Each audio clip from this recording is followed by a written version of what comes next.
Hello everybody and welcome back to my channel. As you can tell by the title of the video, today we are finally gonna make a full-fledged video about my CatGirl Witches. I am so excited to finally introduce you guys to them. Hi, hello. So, about that, I had ideas, plans for this, and I think I want to do those plans for a challenge perhaps in the future. I really just wanted to introduce you to these two characters and to their whole side plot, and I realized how long that actually took because I overthink everything. So you will not get the full lore that I would love to give you guys, but if you have any recommendations on how to introduce the characters I've already drawn, I am thinking about making a small mini comic about them because I really do like them and I think their story is kind of cool. So I do plan on doing that. Like the plan in the future is to have like a small mini comic for all my OCs and their own lore and like their whole world, so then I can at least go back and be like, see guys, they're traumatized. So you will only hear about the two evil CatGirl witches that I drew in this video, but hopefully in the future I will be making more CatGirl witches. A lot of y'all were really excited about it, so I'm excited to show you guys all about them and even getting a little bit lore I think you guys will like, hopefully. For the first witch I drew, it was my lovely tiger witch. That's right. For all the cats, I decided to choose a big cat to be my first evil witch character. Meet the tiger witch, aka Ty. They are a non-binary, which if y'all don't know what non-binary means, they go by they, them, they, love, he, she, whatever. You can call them whatever. They are a big teddy bear, or at least they used to be. In the beginning of their life, their childhood, they were, let's just say, bullied. Again, tigers are pretty big. Ty was no person. Ty was one of those people who got puberty extremely fast. So by the age of 13, they were already like 6'4", very big, non-conformative to society's rules on how puberty works, on how they should be, and they were actually extremely bullied a lot of times, even though they were extremely kind. Ty was extremely kind. Ty had very accepting parents and had a nice little bakery shop, and that's where the kitchen witch became a thing. And Ty looked into if they can put in their food with their witchcraft, and they found out they could. It's not very often, especially in Spellbound, that kind of witchcraft is like worked around, but with Ty's, they thought they could, and learning the witchcraft and secretly doing their kitchen witch things, they were able to actually feel kind of cool. And over time, Ty met a couple friends. One of them is the next character we'll be talking about, and they actually became extremely best friends, and so close, in fact, that they both applied to the Spellbound witch schools. Now, to give you lore on Spellbound's witchy schools, there are, so far, there are 3 witchy schools. And Spellbound is all about the witch schools. If you want to leave Spellbound, there are ways, but nobody really ever wants to leave Spellbound, right? So there are 3 witchy schools. There is the iconic Spellbound Witch School, number 1 witch school. Do I have a name for it? No, I'm just calling it the Spellbound Witch School. But I have said previously that I don't want to just do CatGirl witches. I do want to do other hybrid animals that live in Spellbound. And so, unfortunately, Spellbound isn't that all accepting of that. They look at the different hybrid animals who live here with a very high uppity nose. There is a whole little, it's not the biggest, but there is a college out there where if you are a hybrid of a different animal, you can still learn witchcraft. And Spellbound is unfortunately an extremely hard college to get into, even if you are a cat. Once you get in, it's hard to get out, and if you get suspended, expelled, people look at you differently. However, like I said, there are ways to leave Spellbound, not in a nice way. Ty applied to this witchy school and got accepted, surprisingly got accepted. They went to their college, they did their college thing for about 6 months to a year. They were also working in their parents' bakery shop and doing their kitchen witchery there as well, and trying to, experiment on their witchery skills at college and really figuring out what they wanted to be. When you're 1 year into Spellbound, you get asked basically or tested on what kind of witch you will be in the future. Now, it's not always 100% accurate, but Spellbound has kind of prefaces as this is the way, and once you are, assigned to a certain witchery, you can't be unassigned, or you can't do 2 different ones. You can't do that. There are certain witchcraft that they don't necessarily like. Kitchen witchery is one of them. They just think it's very low, basic. There's not much you can do with it in their mind, at least. Ty was saying, I want to be like a kitchen witch. I want to have a little section of kitchen witchery because I think it can be useful in certain scenarios. And they looked at Ty and laughed. They laughed at Ty, made rumors about Ty, saying that they were doing uncouth witchery in their college, and Ty became the first banned witch to be banned from Spellbound entirely. They were forced out into the wood. Ty was able to find this mysterious abandoned home. They thought odd. They heard rumors there were, hybrids or just normal witches in general living out of Spellbound, but they never truly saw it. And as Ty was left alone in this house, they tried to make their home.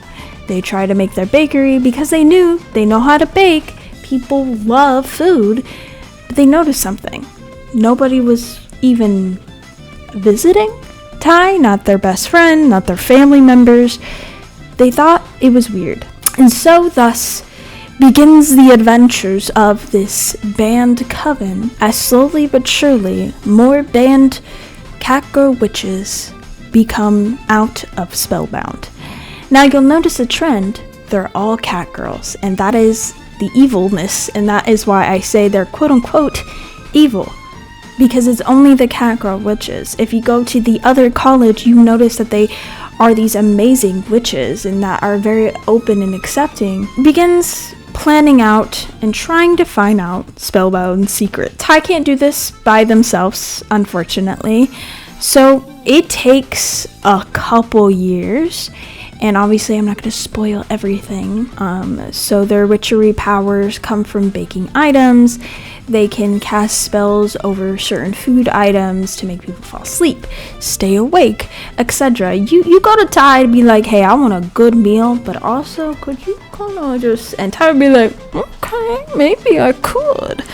Ty is very kind, very generous, even with everything that has happened to them. They are extremely kind. They might look scary at first, but they are very, very welcoming, and they understand when people don't feel like they belong. Ty is there to say, hey, so do I, and they'd be like, oh my god, you were like same twin. And I really, really like Ty. I'm glad I kind of did a big cat feline for this character, because I was really interested in trying to introduce kitchen witchery And it's not even that big in general in witchery standards either. So I thought this would be like a fun little combo to do. Having fun with this character design, it was so fun to create a little kitchen apron for them. The reason why one of their fingers is a little bit lower is because unfortunately their finger got cut in one of their cooking accidents things. And obviously any banned witch will have a scar / tattoo, and it's on their neck, and it looks kind of like a star in a way. And it's to, one, you can't really hide it, but two, it's to show other people if they happen to, you know, get back into Spellbound, they know who they are, basically. But yeah, this is Ty, the Tiger Witch. I hope you like them. If you have any ideas or story-wise I can put in, or if you're a kitchen witch yourself, please let me know what else I could enhance with their personality or their witchery in general. But yeah, this is Ty. And now we move on to the second banned witch, the witch that came right after Ty, about 6 months to a year, talking about, I don't know how to say this, an Abyssina cat, which they are known to be extremely small and tiny cats. So with Abyssina, they became a witch that a lot of people just never took seriously, even at her grown age. They never took Abby, that's her name, very seriously because she was tiny and small, but she became a hedge witch, which if you don't know is kind of like this interesting mix of like everything, but is very connected to nature. She loves nature. She loves trying to enhance her hedge witching. Spellbound isn't a big fan of that, because it could possibly mean that they don't want to work with other covens, they don't want to become stronger, they just are kind of okay with where they're at, and they're not the most out there kind of witchery. It is definitely a different one, like it is with Kitchen Witch. Not a lot of people know about head witchery. Not only was she made fun of, that's also how Ty and Abby became best friends. Ty saw Abby being bullied by the same bullies that were bullying them, and Ty stepped in for once.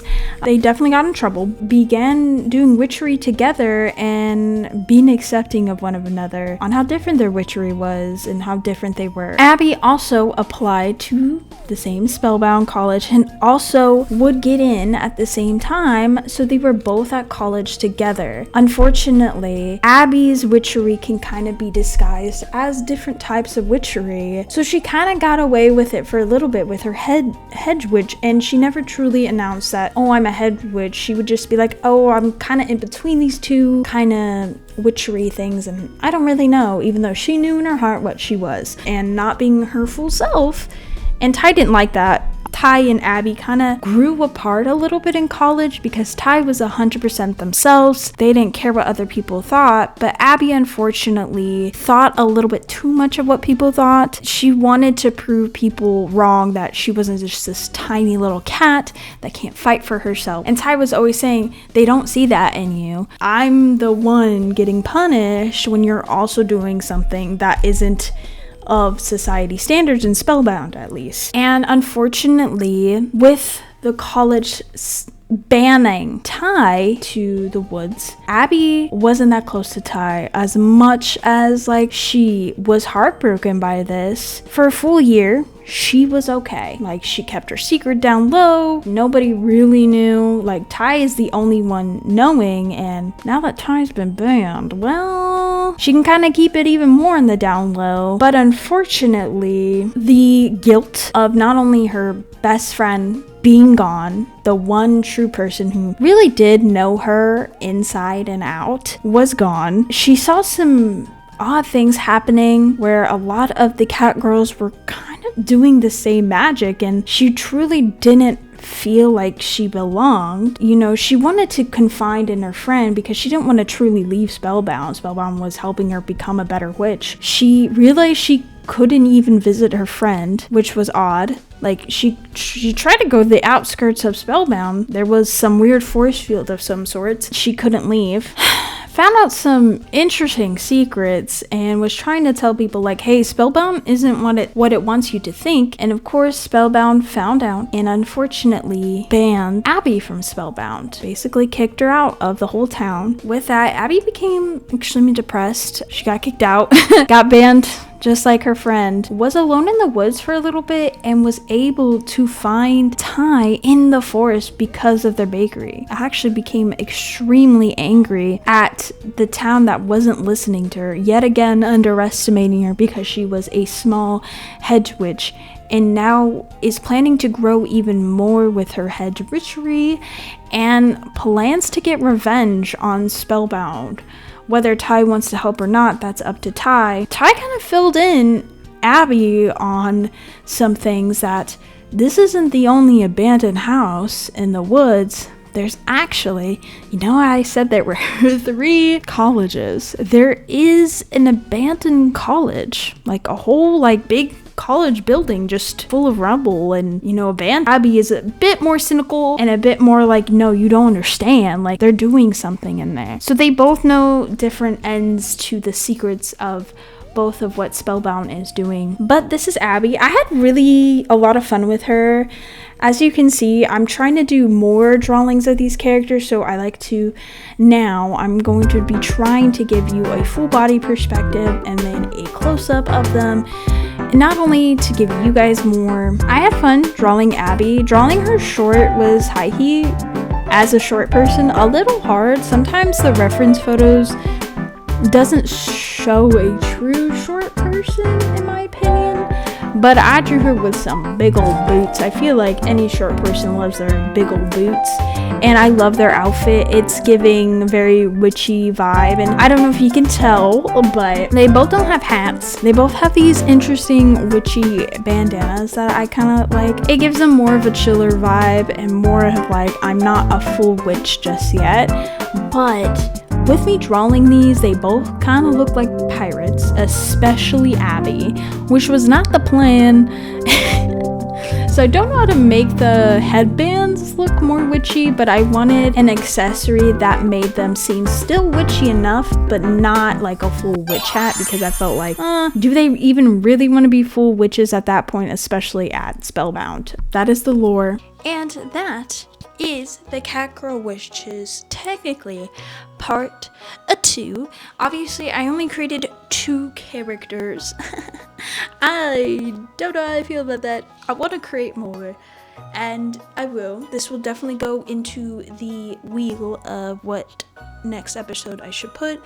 And in the beginning, please let me know if you guys have any ideas or recommendations. Should I do like a mini comic challenge or something like that to kind of introduce the other CatGirl witches that I haven't really, I've talked about here and there, mainly on my TikTok.